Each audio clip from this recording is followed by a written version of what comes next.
7-year-old Yo Do-yoon adjusted the cuffs of his bespoke black blazer as he moved through the crowded gala with the silent precision of a predator. He didn't stop until he was standing directly in the path of the man everyone else was too afraid to look in the eye. Yo Sung-minute, the dragon of the Yo corporate dynasty, froze.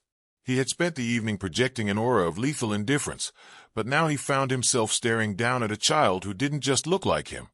He looked like a mirror image of his own soul. The same sharp, unblinking gaze. The same unyielding posture. "Excuse me," Do-yoon said, his voice cold and terrifyingly mature. "My mother is the woman in the white blazer currently trying to disappear into the wallpaper because of you. I've noticed you've been tracking her movements for exactly 4 minutes and 12 seconds. Sung-minute felt his heart stop. 7 years ago, Heir had vanished into the London fog, taking his heart and his secrets with her. He had searched every corner of the globe for the woman who betrayed his trust, but he never expected to find her here, or to find a miniature version of himself standing as a guardian. "You have a sharp eye, kid," Sung-minute rumbled, his voice thick with a mix of shock and dawning realization. Do-yoon didn't flinch. He took a step closer, his eyes narrowing. "Then use yours to look at her properly. Are you the reason my mother wakes up screaming in the middle of the night?" The silence that followed was deafening. 7 years of cold fury and desperate longing crystallized into one singular, shattering question. Why did she run? If you're wondering how one high-stakes night of passion, a hidden hit list, and a desperate flight across the ocean led to this moment, where a 7-year-old in a black suit just brought the most dangerous man in Seoul to his knees with a single question, you're in the right place. Buckle up, because this story of a Mafia legacy, a mother's terror, and a son who knows too much is about to take you on a journey you'll never forget. The air in the penthouse of the Schiller Seoul had smelled of expensive sandalwood and the ozone of an approaching storm. 7 years ago, Heir hadn't been a high-level consultant. She had been a woman caught in the gravity of a man who felt like a force of nature. Yo Sung-minute had been mesmerizing, a billionaire with the shadow of a king and the eyes of a wolf. That night, the world outside the floor-to-ceiling windows had blurred into a smear of gold city lights. Inside, the tension between them had finally snapped. It was supposed to be a celebration of a closed merger, a night where business boundaries dissolved into something primal and breathless. Sung-minute had looked at her not as an employee or an asset, but as the only person who could see past his armor. But the gold of that night was quickly stained by the blood of his reality. In the quiet, early hours of the morning, while Sung-minute slept with the deceptive peace of a predator at rest, Heir's phone had died. She reached for his on the nightstand to check the time, but the screen stayed lit with a series of incoming encrypted messages. The notifications weren't about stocks or dividends. They were cold, clinical updates from a world she only knew from headlines about the Mafia underworld. Target 1 neutralized. Target 2 in transit. Awaiting your signature for the final disposal. Her breath hitched as she scrolled further, her fingers trembling. Beneath the phone lay a leather-bound ledger. Curiosity, fueled by a sudden, icy dread, made her open it. It wasn't just a ledger. It was a map of a shadow empire. Names of rival CEOs were crossed out in red ink. Next to them were liquidation costs that had nothing to do with finance and everything to do with lives. She looked at Sung-minute's profile in the moonlight, the sharp jawline she had just kissed, the hands that had held her so gently. Those same hands signed warrants for disposal. He wasn't just a billionaire. He was the monster her father had warned her about. The realization hit her like a physical blow. She was pregnant. She had known for 3 days, waiting for the perfect moment to tell him. But as she looked at the burner phone and the ledger, she saw her child's future. Her son wouldn't be a person to the Yo family. He would be a weapon, a soldier drafted into a war of blood and succession. Heir didn't pack a bag. She didn't leave a note. She grabbed her coat and her passport, slipping out of the penthouse like a ghost. She ran through the rain-slick streets of Seoul, her heart hammering against her ribs, driven by a singular, desperate instinct. He can never find us. By the time the sun rose over the Han River, Heir was at Incheon Airport, buying a one-way ticket to London, leaving the gold behind to escape the blood. London was a city of gray skies and ancient stone, the perfect place for a woman who wanted to become a ghost. For 7 years, Heir reinvented herself, trading the vulnerability of a runaway for the sharp, cold edges of a corporate fixer. In the glass towers of Canary Wharf, She became the woman companies called when their secrets were leaking or their foundations were crumbling. She was efficient, silent, and entirely untouchable. She built a life out of steel and high-end silk, ensuring that her name never appeared on a registry that could be traced back to Seoul. But while Heiress built walls against the world, her son was busy dismantling them. Yo Do-yoon did not play with trucks or soldiers. At 5, while other children were learning to color inside the lines, Do-yoon was sitting in the corner of Heiress' home office, bathed in the blue light of a monitor, teaching himself the logic of Python and C++. He didn't just want to understand the world, he wanted to calculate it. By 6, he had moved from simple coding to the complex architecture of global finance. To him, the stock market wasn't a gamble. It was a series of predictable human errors that could be exploited. Heiress would often return home from a grueling negotiation to find her son sitting perfectly upright, a miniature version of the man she tried to forget, staring at a spreadsheet that would have made a senior analyst sweat. He tracked the movements of the Yo family's holdings not because he knew who they were, but because their aggressive market patterns were the most challenging game he could find. "Mom," he had said one evening, his voice devoid of the high-pitched innocence typical of his age. "The price of steel in East Asia is fluctuating in a way that suggests a merger is being forced, not negotiated. Someone is being very aggressive." Heiress had frozen, her glass of wine halfway to her lips. She looked at her son, at the way he held his pen, the way his brow furrowed in concentration, and saw the dragon staring back at her.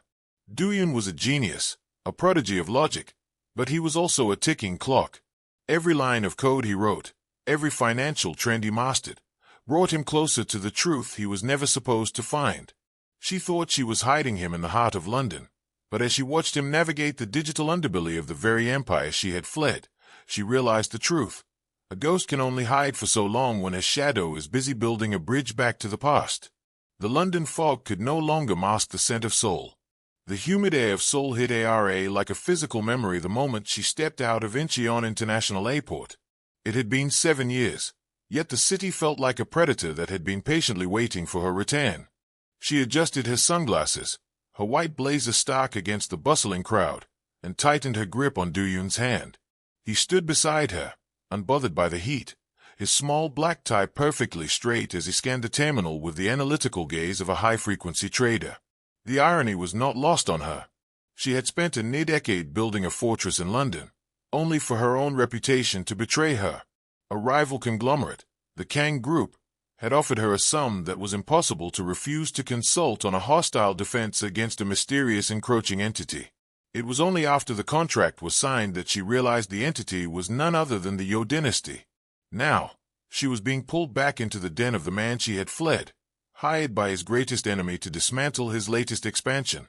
"Mom," Do-yoon said as they settled into the back of a sleek black sedan, "your heart rate is elevated. The biometric sensor on your watch just pinged my tablet." Heiress forced a smile, tucking a stray strand of dark hair behind her. "It's just the jet lag, Do-yoon. Seoul is a loud city." "It's an efficient city," the boy corrected, looking out at the neon skyline. "But the architectural layout of the Yo district suggests they prioritize surveillance over aesthetics. We should be careful." Every tinted window they passed felt like an eye. Every sharp-shooted man on the sidewalk looked like one of Sungmin's enforcers. Heiress felt a cold shiver trace her spine as the car veered toward the heart of the Gangnam district. She had changed her name, her hair, and her life. But as the skyscraper that housed the Yo corporate headquarters loomed in the distance, she felt as transparent as glass. She wasn't just a consultant anymore. She was a woman walking into a trap she had helped build. If Sungmin saw her, he would know. And if he saw the boy sitting next to her, the child with his exact same chillingly calm demeanor, the hostile takeover would be the least of their problems.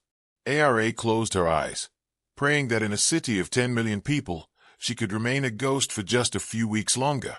But as the car pulled up to the glittering hotel where the gala was to be held, she knew the dragon had already caught her scent.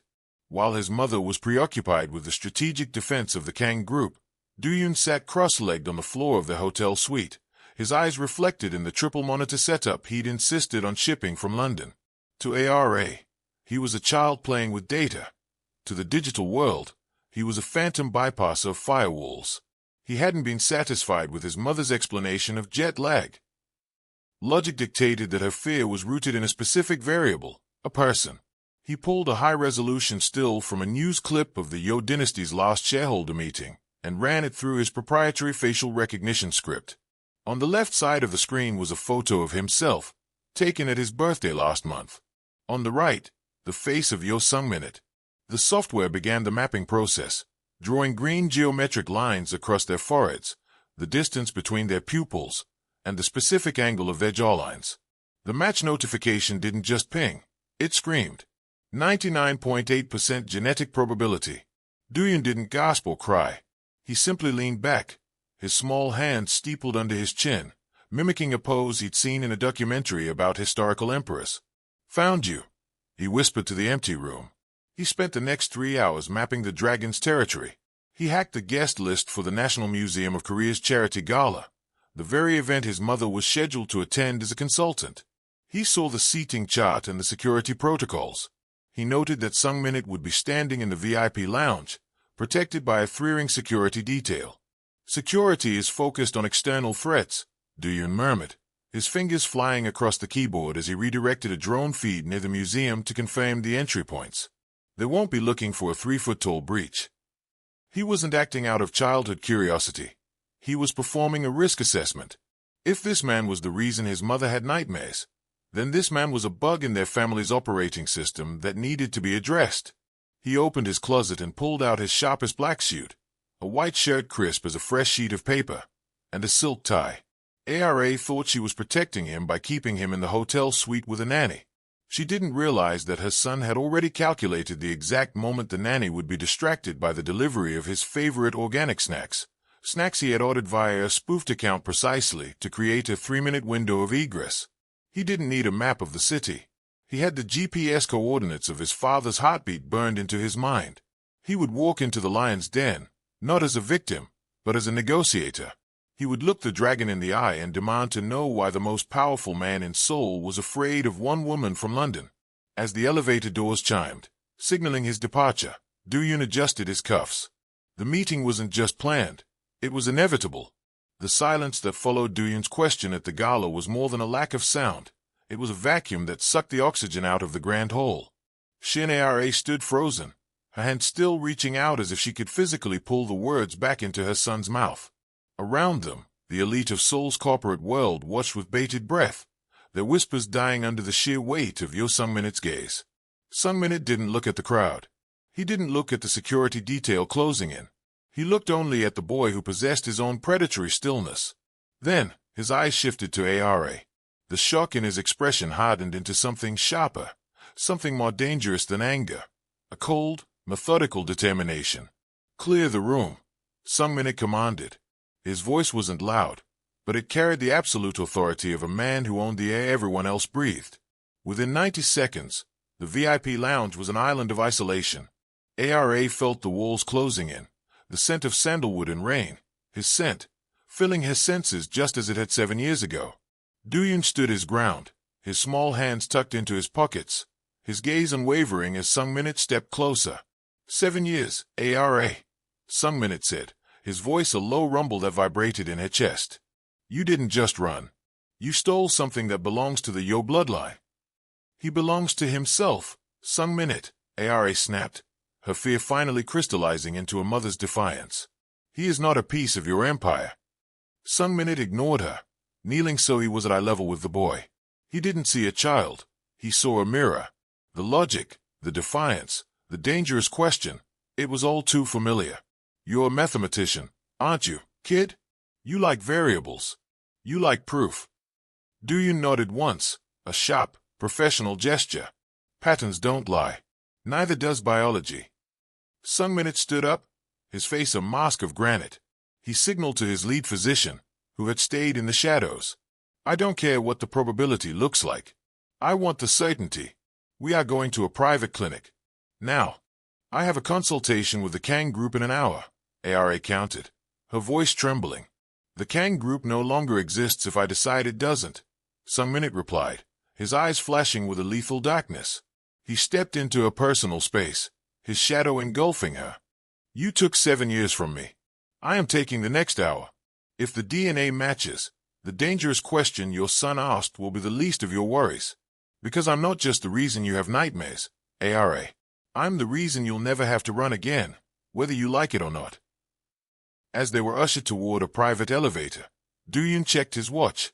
Actually, the boy murmured, the test is a formality. I already hacked the lab's baseline. But the data point of your reaction, Mr. Yo, was the real variable I needed to confirm. Sung-min paused, a ghost of a smirk touching his lips despite his fury. Then let's go get your confirmation, little dragon. The clinical white lights of the private medical wing hummed with a tension that felt like a physical weight. While they waited for the rapid sequencing DNA results, Sung-min stood by the reinforced glass window, his silhouette cutting a jagged line against the neon-pulsing veins of Seoul below. He didn't look like a man who had just won. He looked like a man who had been haunting his own life. You thought I was a monster, Sung-min said, his voice dropping to a low, gravelly vibration that filled the room. He didn't turn around.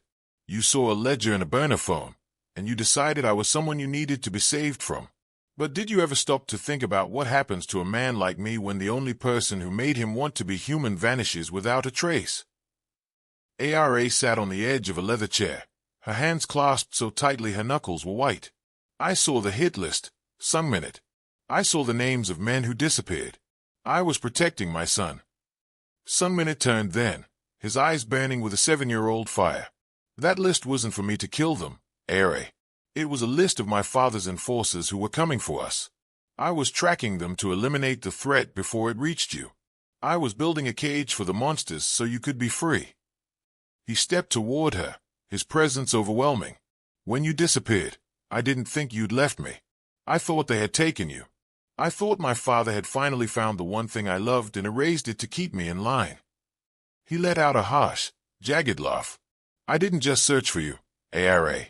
I burnt down half of the city's underworld looking for your ghost. I broke every alliance the Yo family had. I tore apart shipping manifests, raided safe houses, and put a bounty on the truth that nearly bankrupted my dynasty. I went to war with my own blood because I thought you were dying in a cellar somewhere calling my name. Heir felt the air leave her lungs. The Mafia war she had read about in the London papers 7 years ago, the one she thought was proof of his cruelty, had been his desperate, violent attempt to save her. I wasn't the monster then, Sung-min whispered, leaning down until his forehead almost touched hers. But the man who spent 7 years looking for a woman who didn't want to be found? That man has become something else entirely. Do-yoon, who had been watching from the corner with a notebook, cleared his throat. Statistically speaking, Dad, your Bennett-all approach was highly inefficient for data retrieval, but the emotional commitment is noted. Sung-min glanced at the boy, the lethal edge in his eyes softening for a fleeting second. Efficiency doesn't matter when the world is empty, kid. He looked back at Heir, his gaze locking onto hers like a predator claiming its prize. You're back in the den now, Heir. And this time, there are no more exits. The heavy, gilded doors of the Yo family estate swung open with a sound like a closing tomb. Inside, the air was thick with the scent of incense and old power. At the end of the long mahogany table sat Chairman Yo, a man whose face was a map of cold calculations and whose eyes held the predatory stillness of a shark. He didn't look at his son, Sung-min, nor at the defiant woman standing beside him. His gaze was anchored entirely on the 7-year-old boy in the black suit.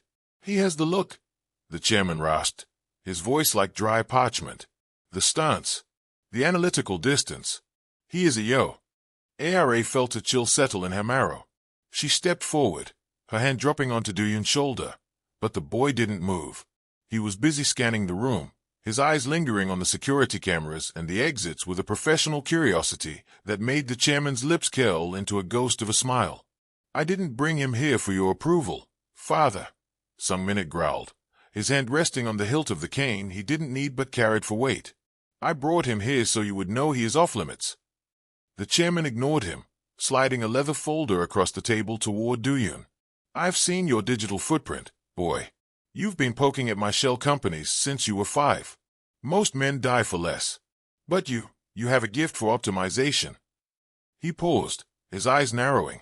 10 billion won. A trust fund that matures when you're 18. A seat on the board the moment you finish university. All I require is that you move into this estate tomorrow. Your mother will be adequately compensated for her loss of custody. Heir's breath hitched. You're trying to buy him? He's a child, not a subsidiary. Duyun stepped away from Heir's side, walking toward the table with a calm that was terrifying. He picked up the folder, flipped through the pages with a practiced thumb, and then tossed it back onto the mahogany surface.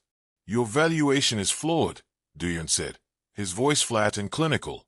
You're offering a fixed asset bribe for a high-growth equity partner. Furthermore, your security protocols are outdated. I bypassed your front gate's encrypted signal in 30 seconds from the car. If I stayed here, I'd be lowering my own market value by associating with an inefficient legacy system. The room went deathly silent. Sungmin had let out a sharp, dark bark of a laugh, but the chairman's face turned a dangerous shade of gray. You think you can refuse me? The old man whispered. I think you've forgotten that I am the one with the leverage, Duyun replied, adjusting his tie.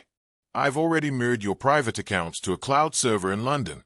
If my mother or I encounter any accidents, the decryption key is sent to the National Tax Service. The chairman stared at the boy, seeing for the first time not just a grandson, but a rival. The buyout had failed. The war for the Yo bloodline had just moved from the boardroom to the nursery, and as Heir pulled Duyun back toward the door, she realized the stakes had never been higher. The villain hadn't just discovered his heir. He had discovered his greatest threat.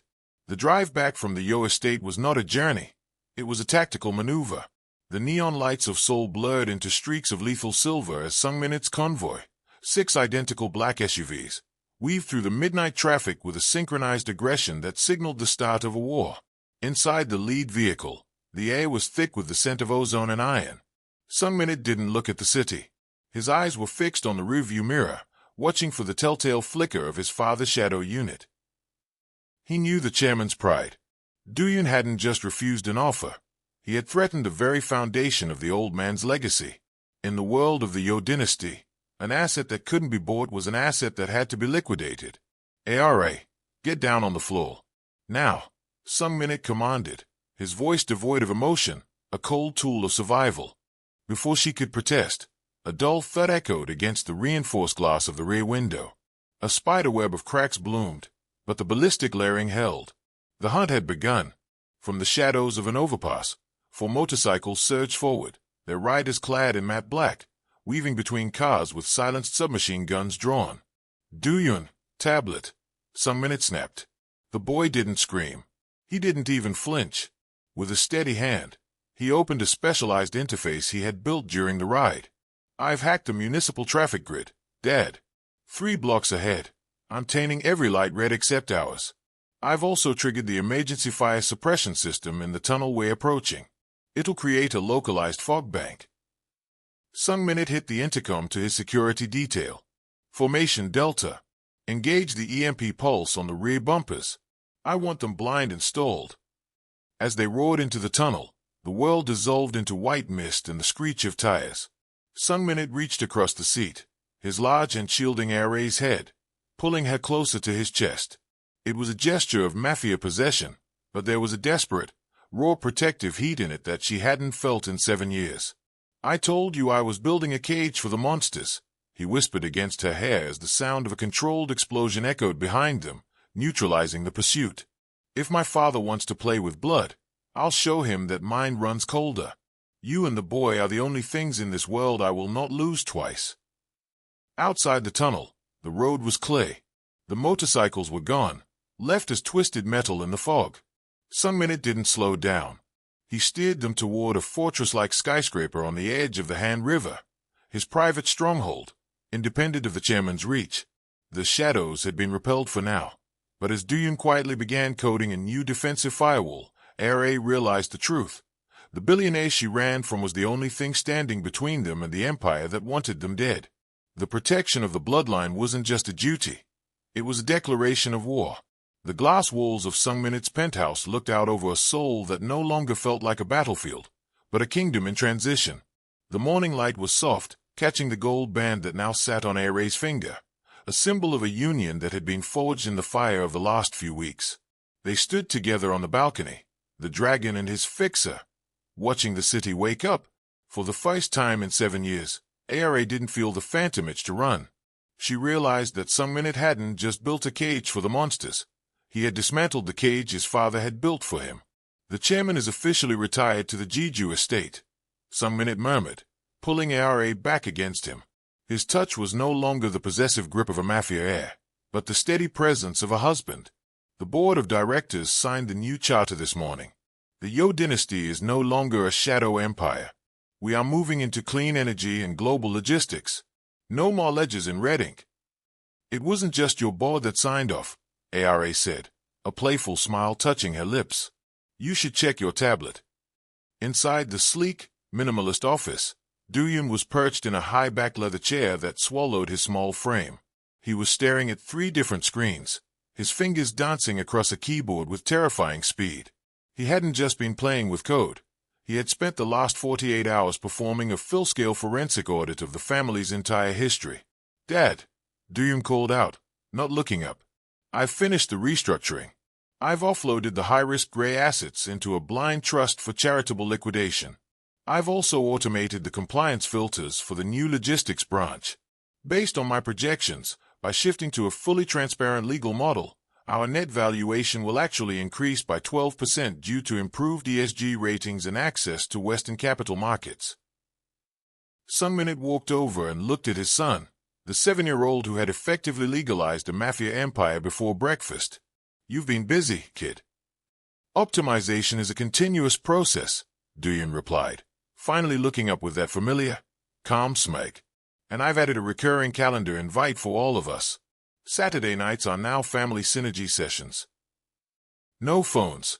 No spreadsheets. Just dinner. I've already optimized the menu for maximum nutritional density. Heir laughed, the sound bright and free, as she joined them. The dangerous question had been answered, the secrets had been burnt away, and a new kingdom had risen from the ashes.